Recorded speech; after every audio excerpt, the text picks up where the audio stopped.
নমস্কার বন্ধুরা, শ্রাবণী রান্নাঘরে আপনাদের সবাইকে স্বাগত জানিয়ে আমি আবারও একটা রান্নার ভিডিও নিয়ে আপনাদের সামনে চলে এসেছি।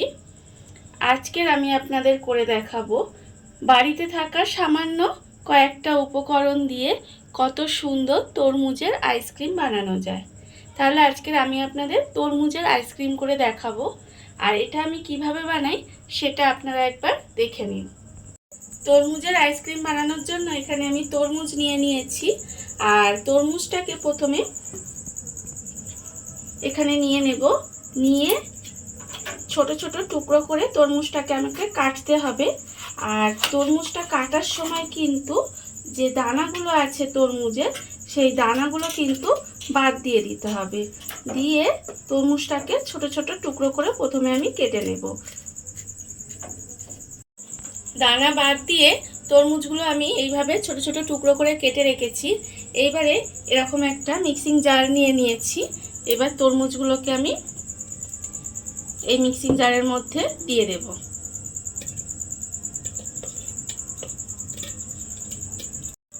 তরমুজগুলোকে আমি মিক্সিং জারের মধ্যে নিয়ে নিয়েছি। এইবার আমি এর মধ্যে দিয়ে দেব জল। এখানে প্রায় 1 কাপ মতো আমি জল দিয়ে দিলাম।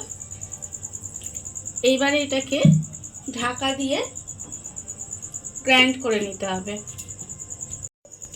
তরমুজের টুকরোগুলি মিক্সিং জারের মধ্যে দিয়ে এরকম গ্রাইন্ড করে নিয়ে এসেছি।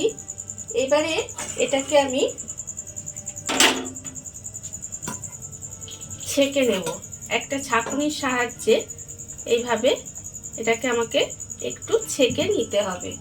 রসটাকে এইভাবে আমাকে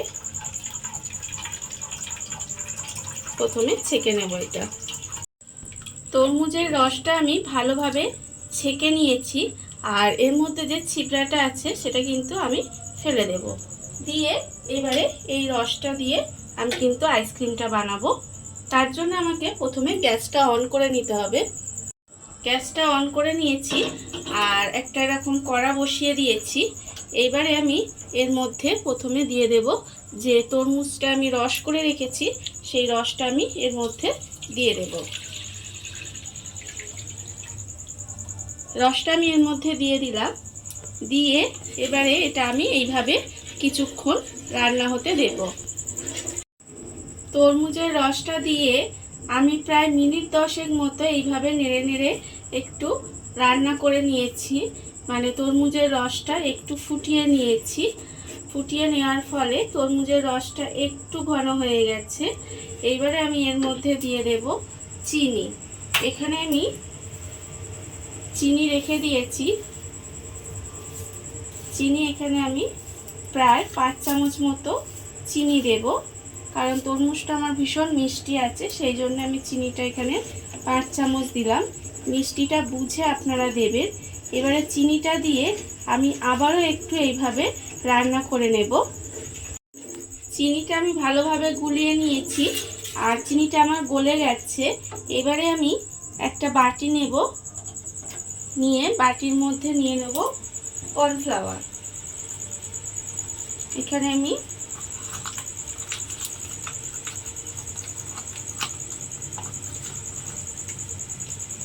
1 চামচ মতো কর্নফ্লাওয়ার নিয়ে নিলাম। নিয়ে এবারে এতে আমি অল্প একটু জল দেব। জল দিয়ে কর্নফ্লাওয়ারটা আমি ভালোভাবে গুলে নেব। কর্নফ্লাওয়ারটা আমি জল দিয়ে ভালোভাবে গুলে নিয়েছি। এবারে আমি এটা এর মধ্যে দিয়ে দেব। দিয়ে একটু নেড়ে চেড়ে নেব। কর্নফ্লাওয়ারটা দিয়ে একটু নেড়ে চেড়ে নিয়েছি। দেখুন এটা অনেকটাই ঘন হয়ে গেছে। এইবারে আমি গ্যাসটা অফ করে দেব। গ্যাসটা অফ করে দিয়ে এটাকে আমাকে প্রথমে একটু ঠান্ডা করে নিতে হবে। জুসটা আমি ঠান্ডা করে নিয়েছি একদম। করে নেওয়ার ফলে এটা কিন্তু আরও একটু ঘন হয়ে গেছে। এইবারে আমি আইসক্রিম মেকার নিয়ে নিয়েছি।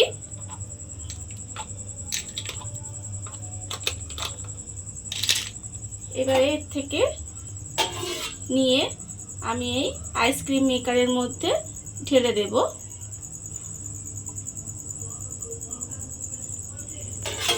তরমুজের জুসটা আমি আইসক্রিম মেকারের মধ্যে ঢেলে নিয়েছি। এইবারে এইগুলো আমি এইভাবে ঢাকা দিয়ে দেব।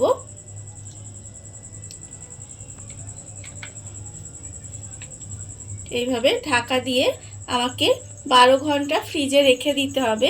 রেখে দিলেই কিন্তু এটা রেডি হয়ে যাবে। আমি এইভাবে 12 ঘন্টা পরে আবার কিন্তু ফিরে আসব। দেখুন বন্ধুরা, 12 ঘন্টা পরে আমি আবার ফিরে এসেছি। এবার আমি আপনাদের দেখাবো আইসক্রিমগুলো কীরকম তৈরি হয়েছে। এই দেখুন, আইসক্রিমগুলো সুন্দরভাবে রেডি হয়ে গেছে।